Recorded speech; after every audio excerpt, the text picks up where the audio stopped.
Hello everyone, I'm Santiago, and today I'm gonna be testing an i5-7400 paired with a GTX 1050 Ti.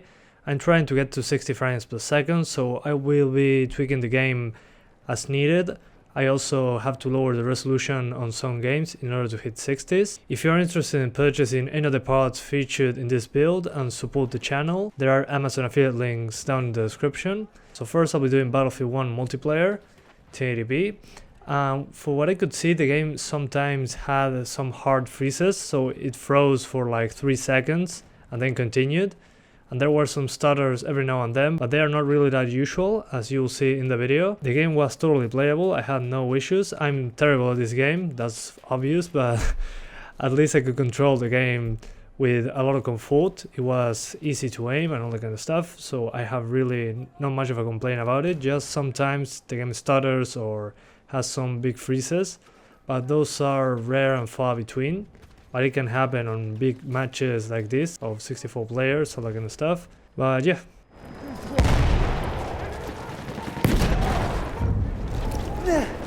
We have taken objective apples. Got it! Taken the objective!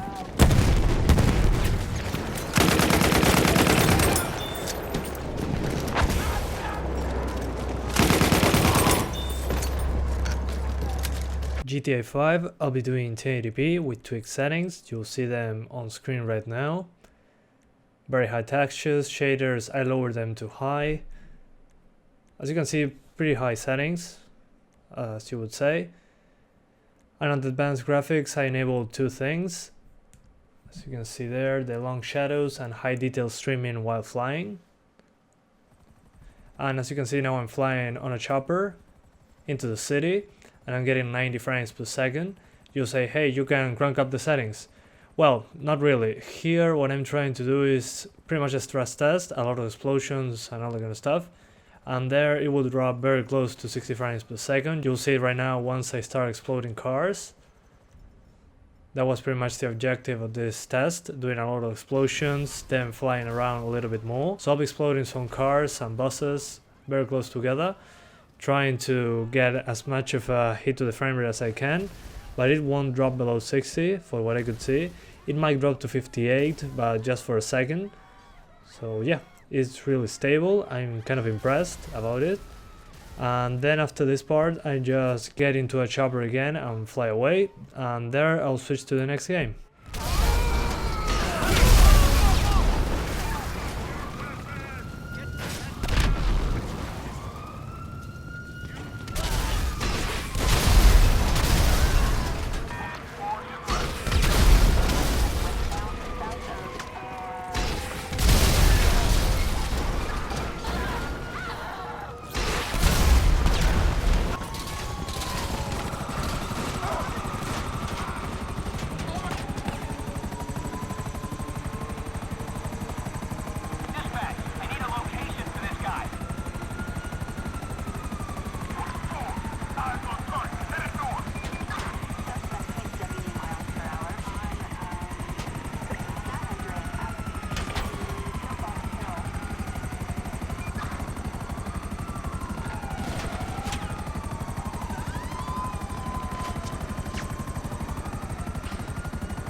The Witcher 3, I'll be doing this time 900p in order to hit 60 frames per second. And as you can see, I'm using a mix between medium and high with a couple things on ultra. And I turn off ambient occlusion. This was all in order to get 60 frames per second, as I said at the beginning of the video. And my objective here is to go into Novigrad, since it's pretty CPU intensive for what I could see. And you'll see that the CPU and GPU are both at 100% pretty much all the time. And I saw a couple drops below 60 frames per second on some sections of the city when you visit it for the first time. When you first boot the game and you get into the city, sometimes you might get some hiccups in the frame rate. That seems to be the game just loading assets. But yeah, so far it's possible to hit 60 frames per second.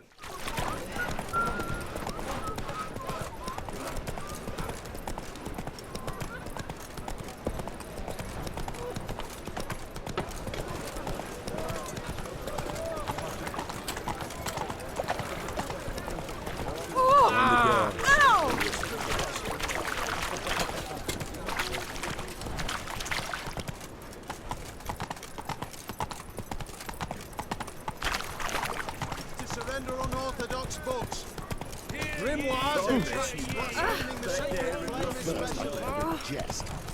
Fallout 4, I'll be doing 1080p with TAA, and a mix between high and ultra with some stuff turned off, as you'll see right now. What I tried here is again to get 60 frames per second, but it was impossible to do so all the time, especially on Diamond City. I'm testing that area of the game with unlocked frame rates. Lowering the settings didn't help, even lowering the resolution. So the tweaks I made were to get the GPU to 99% if possible, and stay as close as possible to 60 frames per second, which is possible, but it still drops below 60 quite a lot, especially on those demanding areas. But yeah, the game is still playable nonetheless.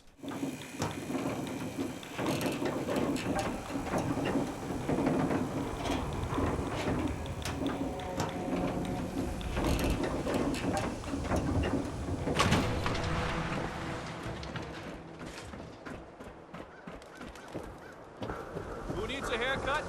Everyone needs a haircut. Step up. Move along. Why buy just an ordinary piece of wood? A swatter We is buy a and sell everything to everyone, except Sins. No Sins allowed Camera I here. care cares about you. My All God. for medicinal needs.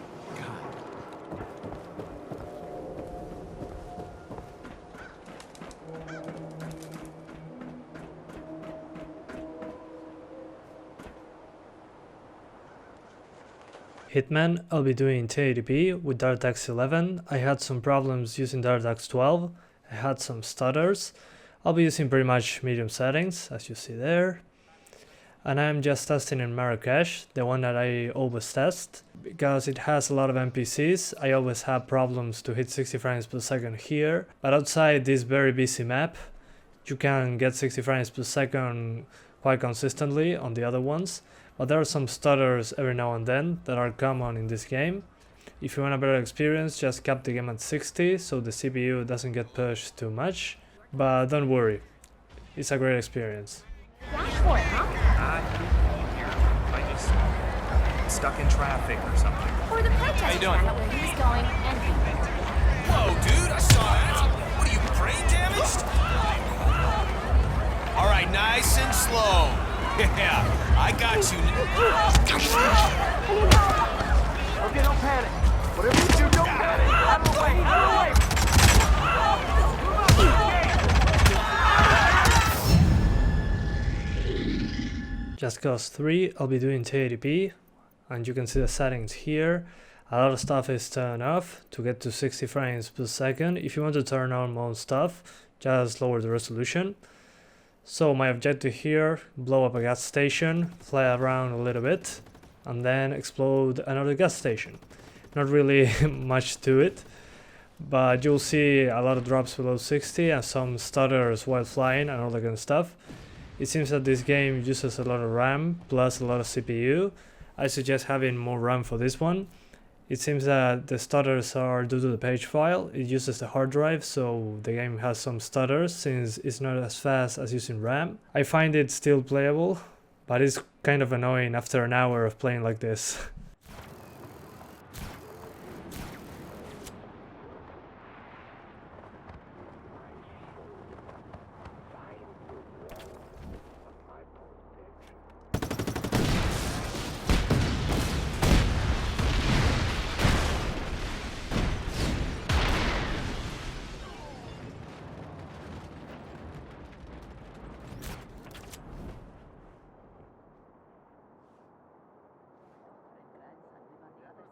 Overwatch, very requested by you guys, is finally here. I'll be doing 1080p with epic graphics quality, but some tweaks. Well, just one tweak actually. I just lowered the dynamic reflections from high to low, The rest is on the highest possible, as you can see there. But no problems with this one. The game is set at over 60 frames per second, no problem, as long as the reflections are low, which you don't really notice the difference. Reflections are rare on this one, as far as I know.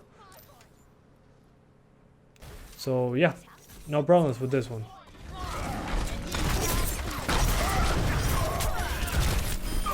Double objective.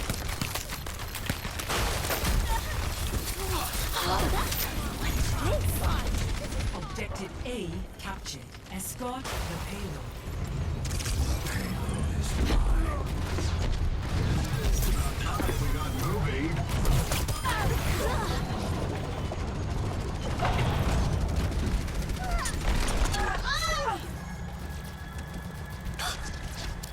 Enemy sighted.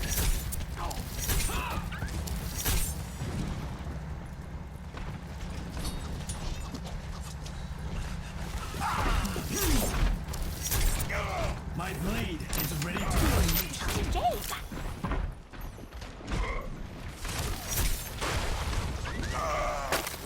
Where is everyone? Lazy bums. This is why I hate mandatory human hiring quotas.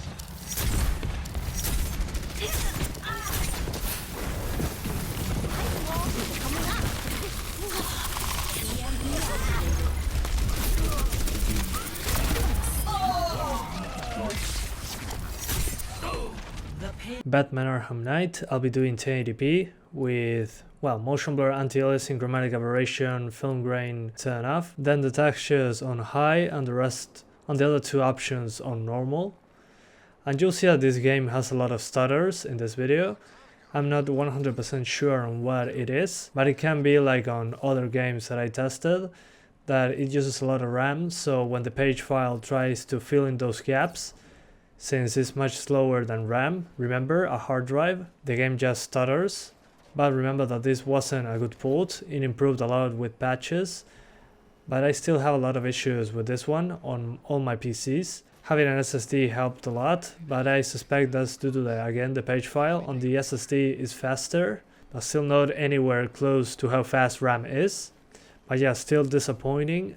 I suggest downloading some performance mods. There are some that tweak the game's draw distance and how it loads assets. So if you want to play this game, I suggest you check that out. Run, go, go!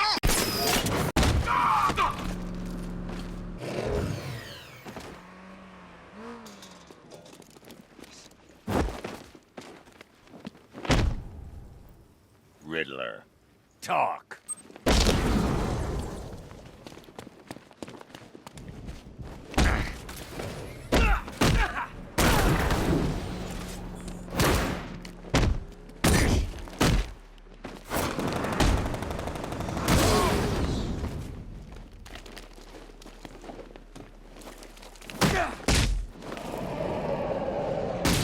Assassin's Creed Unity. This and The Witcher 3 were the games that ran at 900p.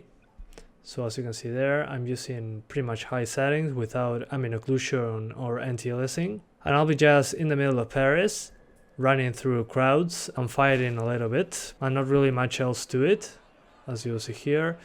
You'll see some drops below 60 frames per second and some freezes every now and then, but nothing really that annoying to kill my enjoyment of the game. The game is capable of staying over 60 frames per second. It's not perfect, but it's much more fluid than when I used the i3. That one wasn't able to hit 60 frames per second consistently. It was pretty much at 40 to 50. But yeah, this one makes a difference, as you can see.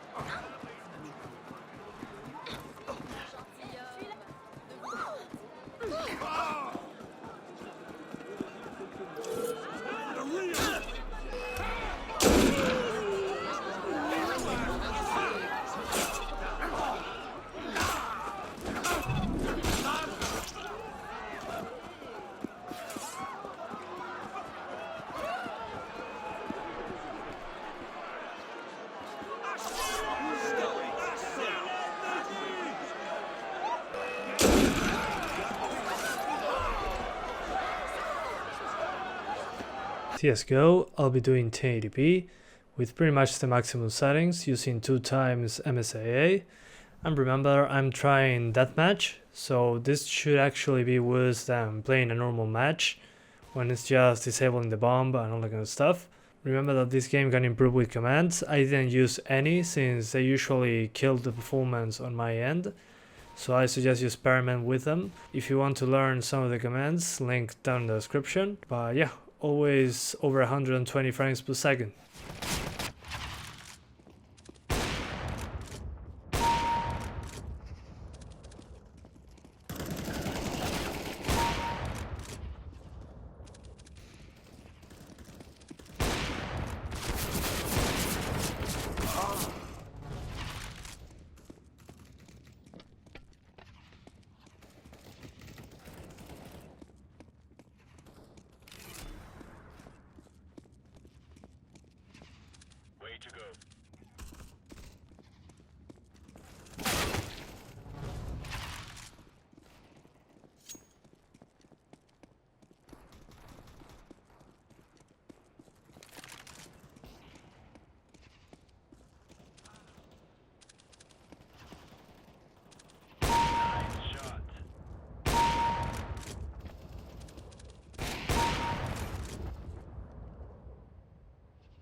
Watch Dogs 2, I'll be doing 1080p using temporal filtering, and well, pretty much a mix between high, medium and ultra, kinda weird. I turned off as many GameWorks features as I could, but as you'll see on screen, I'm not hitting 60 frames per second while being chased by the police in the city anytime soon. This game uses a lot of RAM and a lot of CPU. Just look at the page file usage. The page file value is the physical RAM value, which is the RAM value above plus the page file usage. So getting more RAM should help on this case, since the page file is much slower since it's a hard drive. So I personally suggest to avoid trying 60 frames per second on this one. Just crank up the settings and target 30. It will be much more stable.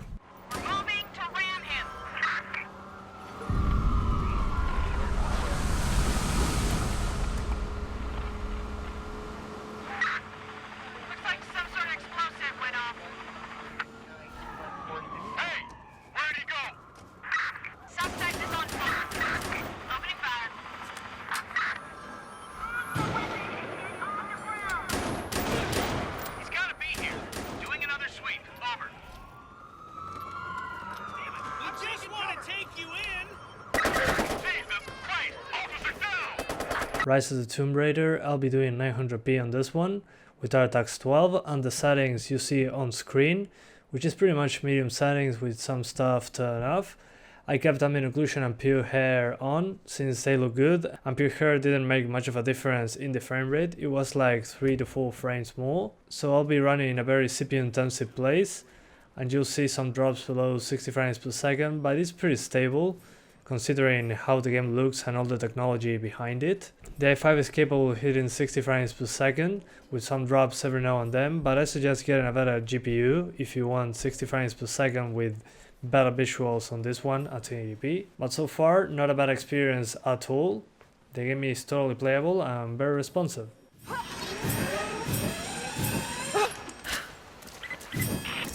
Lara, I'm sorry if Sophia was less than welcoming.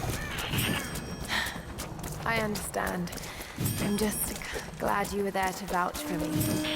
My people have spent decades fighting outsiders. It's not an easy habit to break. See if you can lend a hand with the preparations. A little hard work would go a long way towards building trust. I'll see what I can do. Forza Horizon 3, I'll be doing 1080p on this one. Then I'll switch to 720p. You'll see it in the middle of the Forza footage. And well, as you can see there, I'm using shadows on high, motion blur and environment texture quality on ultra, then reflections on low, and also the mirror quality and the windshield reflections off, and the world car level of detail on medium. And I'll be doing a race here in the city since it's the place that I have the most performance issues. It seems to be due to the game's optimization. It's not taking advantage of all the CPU power.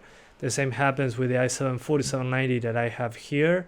The game has problems hitting 60 frames per second, so don't expect 60 FPS constant in the city. Outside the city is possible, but the GPU usage will increase too, so keep that in mind. Once I switch to 720p, you'll see that there's a very small difference and the pixel count is much lower, so this seems to be just an optimization issue that I hope that they fix in the future, since this game is awesome.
And finally Doom, I'll be doing 1080p, TSS AA.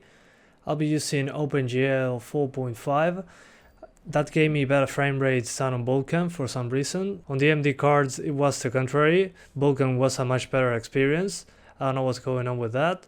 But I'm using a mix between high and ultra. I'm very close to 60 frames per second with small drops every now and then below the 60 frames per second target. But it's not a bad experience at all, the game is very fluid and it looks great. So conclusion time is really not a bad choice. If you have a G4560 or an i3-6100, something like that, and you want better performance overall, and you have a GTX 1050 Ti, I don't think this is a bad decision. I will personally pair this with an RX 470. I'll be making a video about it later on. That's what's needed here, since I had to lower some games to 900p. Keep in mind that the motherboard I use, the H110M-H DDR4, is a Skylake motherboard, so you have to upgrade the BIOS. So make sure you have the BIOS updated if you are planning to use the same board. It's cheap, but you'll need it updated for cable like CPU compatibility. That's what I did here. If you don't do that, the PC just won't work. That happened to me before. You can just ask the seller of the motherboard to update it for you. It might charge you, but it should be worth it since the CPU will work. But anyway guys, that's pretty much it. I hope you enjoyed this video. Thanks for watching and stay tuned for the RX 470 plus i5 7400 video. See you next time.